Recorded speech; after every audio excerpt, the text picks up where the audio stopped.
اسلام آباد high court نے medical grounds پر میاں نواز شریف کی سزا معطلی اور ضمانت کی استدعا مسترد کر دی۔ اسلام آباد ہائی کورٹ نے جو ضمانت مسترد کی، یہ وجوہات بیان کی ہیں، آپ کو اپنی سکرین پہ بھی نظر آ رہی ہوں گی۔ نواز شریف نے محض طبی بنیادوں پر سزا معطلی کی درخواست کی۔ درخواست گزار نے سزا معطلی کی درخواست دائر کی، تاہم اسے واپس لے لیا۔ آئین کے آرٹیکل 199 کے تحت نیب کیسز میں ضمانت کی بنیاد غیر معمولی حالات ہوتے ہیں۔ پنجاب حکومت کے مطابق نواز شریف کو مکمل طبی سہولیات فراہم کی جاتی رہی۔ نواز شریف کی ان کی درخواست پر ہسپتال میں داخل کروایا جاتا رہا اور ڈاکٹرز کا بورڈ بھی قائم کیا گیا۔ میڈیکل رپورٹس کے مطابق نواز شریف کو دل کی پرانی پیچیدہ ہسٹری کے باعث سرجری کی ضرورت پڑنے پر کارڈیولوجسٹ اور نیفرولوجسٹ فراہم کیے جائیں۔ میڈیکل رپورٹ کے مطابق مریض کی شوگر اور بلڈ پریشر بڑی حد تک کنٹرول میں ہے۔ شرجیل میمن کے کیس میں کسی ڈاکٹر نے ان کی سرجری کی تجویز نہیں دی، اسی لیے سپریم کورٹ نے ان کی درخواست ضمانت مسترد کر دی۔ میاں نذیر اختر کے کیس میں بھی ڈاکٹرز نے قید کو ان کے لیے جان لیوا قرار نہیں دیا، اسی لیے سپریم کورٹ نے ان کی درخواست ضمانت بھی مسترد کی۔ سپریم کورٹ کے مطابق اگر ملزم کو جیل یا ہسپتال میں مکمل علاج مل رہا ہے تو اس کو ضمانت نہیں مل سکتی۔ کسی رپورٹ میں درج نہیں کہ دوران قید میاں نواز شریف کو جان کو خطرہ ہو سکتا ہے۔ کئی میڈیکل ٹیموں کا قیام اس بات کا مظہر ہے کہ نواز شریف کو وہ تمام سہولیات میسر ہیں جو کسی بھی دوسرے پاکستانی کو حاصل ہیں۔ ان تمام وجوہات کی بنیاد پر نواز شریف کی ضمانت کی درخواست مسترد کی جاتی ہے۔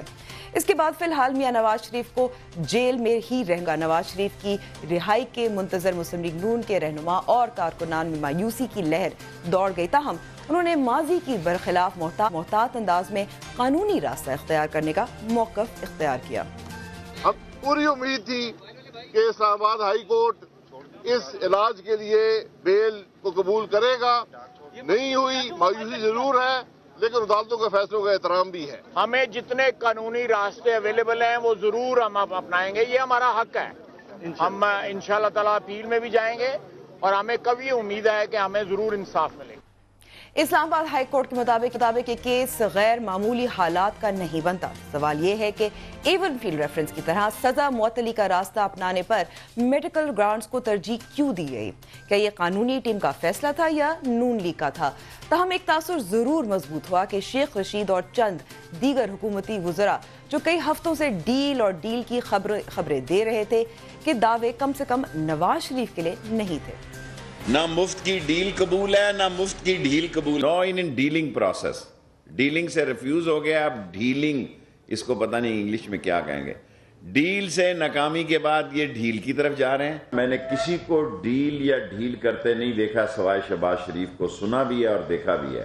اس بات پہ میں قائم ہوں۔ میں نہ نواز کا کہتا ہوں، نہ بلاول کا، نہ زرداری کا، شہباز شریف کا میں کہتا ہوں وہ این آر او مانگ رہا ہے۔